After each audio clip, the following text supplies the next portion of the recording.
We got baby, and now we're talking big money. We got the bits. We got bits. Bits coming out of the ass. Twist bits, drill bits, fucking Brad bits, all over the place. Baby's putting it out. You can have so many bits, you can put them in your tits, you can put them in your mouth, you can shake them all around, do a little dance and all kinds of shit. Bits all over the place. You can have so many, you can lick them, suck them, stick them, fuck them right in the fucking... Not for me, though, but somebody else who's into that kind of shit. Each one is guaranteed to be at least $100. No problem for sure. $100 each bit. How are you now? Welcome to the Letterkenny Podcast. I'm your host, Arish, and this is episode 11. On this episode, Forbes does an article on Letterkenny. Screen Rant releases a series of interviews with the Letterkenny cast. And the Toronto Star reports that Letterkenny, like my waistband, is expanding its brand. Welcome everybody, this is episode 11 of the Letterkenny Podcast. On January 8th, Forbes released an article by Steve Balton highlighting the season 9 debut of Letterkenny and calls this series one of the most endearing and smartest comedies on TV right now. I'll post a link in the notes. It's a pretty neat read. Screen Rant has released a series of interviews by Tatiana Hollander. As of this recording, there are 4 different videos, and they're about 6 to 10 minutes long. They feature Zoom meeting type interviews with 2 to 4 cast members at a time, along with the host. I'll provide a link, and you can check them all out for yourselves. The Toronto Star reports that New Metric Media, the people that produce Letterkenny, have signed a licensing agreement with apparel maker Ripple Junction, board game developer High Roller Games, and Funko, makers of the Pop Toys. Now, if you can't wait for Funko to start releasing their Pop Toys of Letterkenny, you can check out Dennis Guggen, where he makes custom-made Letterkenny figures. I'll provide a link in the notes, and you can check out some of the custom work he's already done. Now let's get on with today's episode. Today we're talking about Uncle Eddie's Trust, Season 2, Episode 5, originally aired December 25th, 2016, directed by Jacob Tierney, written by Jared Kiso and Jacob Tierney. We cold open with Wayne, Katie Cat, and Squirrely Dan discussing the merits of looking for bugs in the bottom of beer bottles and ice cream cones. Daryl comes walking up with different colored spirits for the 3 of them with the bad news that they're out of beer. As they lament the closing of Modine's, Derry pulls out a warm beer from his pocket, saying he found it in a golf bag. Wayne points out it's pretty much piss already. Best course of action would be to mix all these spirits together into what's referred to as donkey juice, even if it's known to make you spit. We get our opening credits. At the breakfast table, Katie just gets off the phone and informs Wayne that their Uncle Eddie has passed away. Turns out, Uncle Eddie was the longest-serving mayor of Letterkenny and got the name Mr. Letterkenny. So it seems Uncle Eddie left Katie and Wayne $5,000 with the stipulation that it goes to benefit the community. Wayne tells Katie, post it on your Facebook, and word starts to travel around town. This starts a Dragon's Den type of series of auditions where the townspeople come up to Katie and Wayne and pitch their ideas on best how to use the money. First up, Skids. Fucking degens. Stuart with Devin and Rolled in tow. Stuart starts to pitch when Katie interrupts and asks about his horn. It's a callback from last episode. Anyways, Stuart brushes off the comment, but Devin and Rolled each give it oddly detailed anecdotes about the time they saw Stuart's third leg. Stuart continues his pitch and says $5,000 would go towards 66% of their company, which is to help people get sober by using cameras to record the family members telling them they have to sober up, which is like the show Intervention. I don't watch it. Katie and Wayne decline. Next up, hockey players with Tyson and Joint Boy.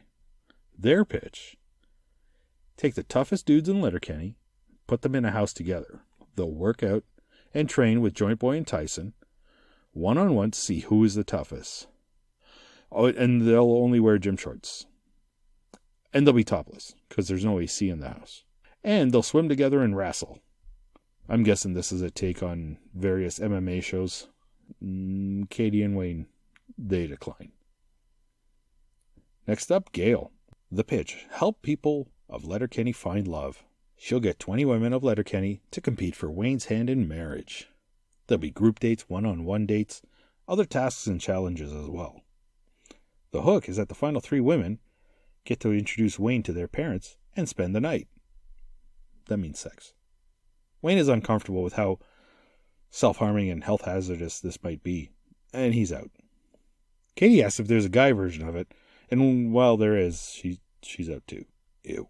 This is their take on The Bachelor. Up next, McMurray, his wife, and Jim Dickens. The pitch. Get rich by selling other people's shit. They'll auction off the storage units and their contents that have been abandoned by people. Apparently, Letterkenny is surrounded by these storage units. They put on a demonstration, with Dickens doing his auctioneering and Mrs. McMurray showing off the DVDs and VCRs, mostly useless junk. Worth far less than what Murray thinks they are. Like a microwave touched by Jesus, probably. Used paint. But because it's worthless shit people abandon their storage locker, Wayne and Katie are out. And I guess this is their take on Storage Wars. Up next is Pastor Glenn and his choir. The pitch. Well, nothing. He just wants the money for God's work. He wants to take the choir to Los Angeles and compete in America's Got Talent. He does a short performance, which is really painful to watch, and not really short enough. And seeing as how the auditions are the next weekend, Wayne and Katie are both out. Finally up, we have Derry and Dan. And they want the money for half of their company, which makes duck calls. So their pitch includes growing beards as part of their brand, and only people with beards will be employed. Katie and Wayne actually seem interested, until Squirrely Dan says they'll use their fame to condemn homosexuals. It turns out they don't actually have a problem with the homosexuals, but they've seen it on the TV shows, so they're out. And this parodies Duck Dynasty and what actually happened with that show. So, Wayne and Katie, having gone through all the pitches, they figured, you know what, it's a good time to get hammered, but they're out of beer. And then it dawns on them. You know, Uncle Eddie would have wanted them to have a party. And they do. The whole town's invited. They toast to the memory of Uncle Eddie and celebrate. Until Derry informs them that they're out of beer. $5,000 worth of beer. They really need a bar in this town. Roll credits. So, first appearances. This is the first appearance of Glenn's choir. He gives them a couple names, but I don't think we see them again. Music of this episode. The montage where they're giving away $5,000 on, and everybody's looking at their Facebook, is Ballin' by Game Genies. It features Kaboom Atomic. They're from Vancouver, BC.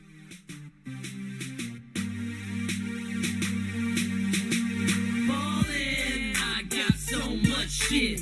I don't even know what some stuff is. What's this? What's this? What's this? What's this? What's this? What's this? What's this? What's this? Ballin', I got so much shit. I don't even know what some stuff is. What's this? What's this? What's this? What's this? What's this? What's this? What's this? What's this? Botoxes, tighter than purse strings, deeper than pockets. Kinda wallet, knock a femur out of socket.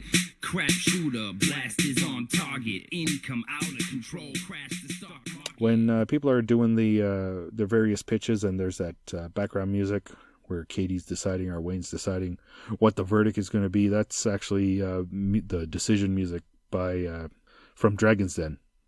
Technically, that music is credited to Jason Corbett, but I couldn't get a sample because it's just background music. Finally, the party and the outro music is The Hair Song by Black Mountain.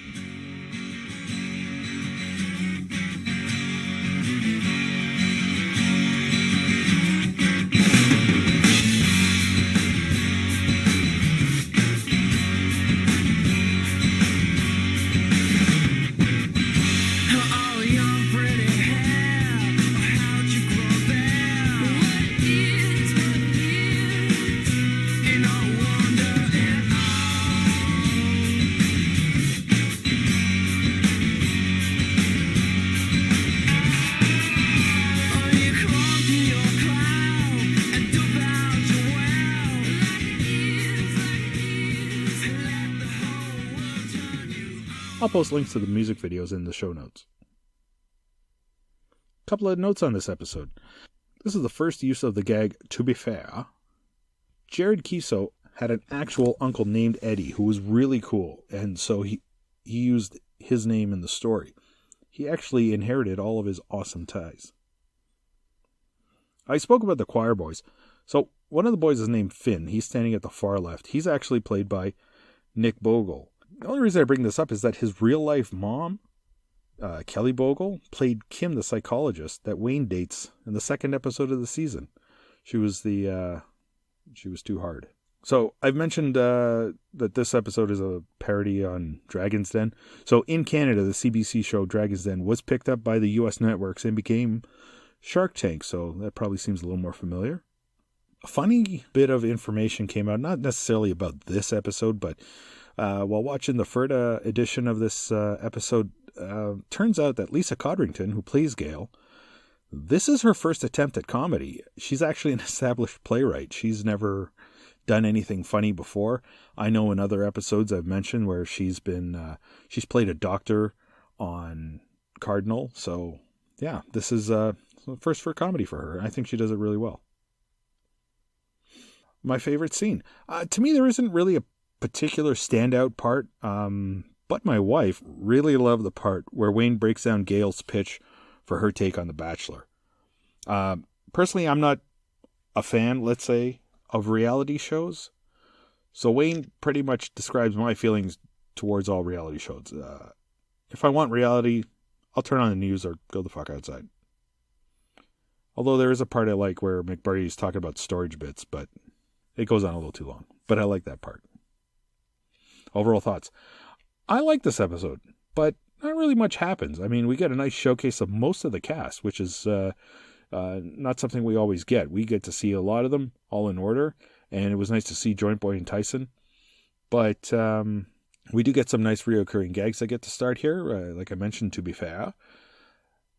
This is mostly a social commentary on, I guess, reality shows and popular in 2016.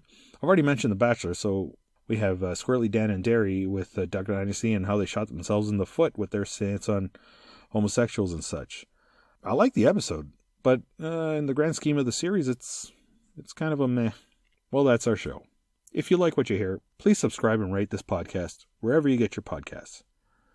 Technical projections by me, Arish Havliwala. Intro music is Who Needs a Girl Like You by Indian Wars. You can reach me on Twitter at LetterkennyPod, Facebook, facebook.com/LetterkennyPod, or LetterkennyPodcast.com. You can even email me at LetterkennyPodcast@gmail.com. Until next time, thanks for listening.